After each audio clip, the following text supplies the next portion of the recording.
स्वप्न में कोई मुर्दे दिख रहे हैं या कोई जल रहा है या कोई मर रहा है या कोई चला गया है, ऐसा भय लगता है।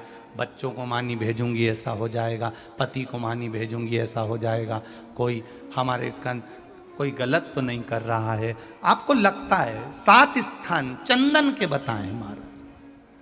पहला शिवलिंग, दूसरा जहां गणेश जी का स्थान है, मालूम है ना सबको, वहां जलाधारी के ठीक सामने, राइट में गणेश, लेफ्ट में कार्तिकेय, बीच में अशोक सुंदरी।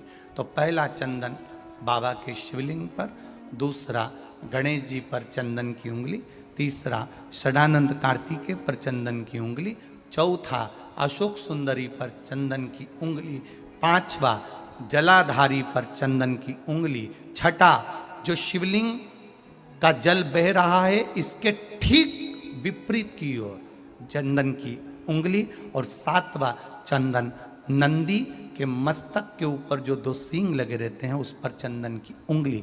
ये कब लगाई जाती है? या तो अमावस्या के दिन आपको लगता है कि हमारे पूर्वजों का उद्धार नहीं हुआ, हमारे पूर्वजों का कल्याण नहीं हुआ, कहीं अधोगति में कोई चला गया है, उसका बस एक बार, रोज नहीं जरूरत है, प्रतिदिन जरूरत ही नहीं, महीने में एक बार अगर अमावस्या के दिन भी आपने चंदन के थोड़ा सा चंदन अगर मेरे देव अधिदेव महादेव को 7 स्थान पर समर्पित किया है। अशोक यहाँ पर वर्णन कर रही हैं, मैना, धन्या और कला की कथा कह रही है। तीनों ने सनकादि ऋषियों से मांगा।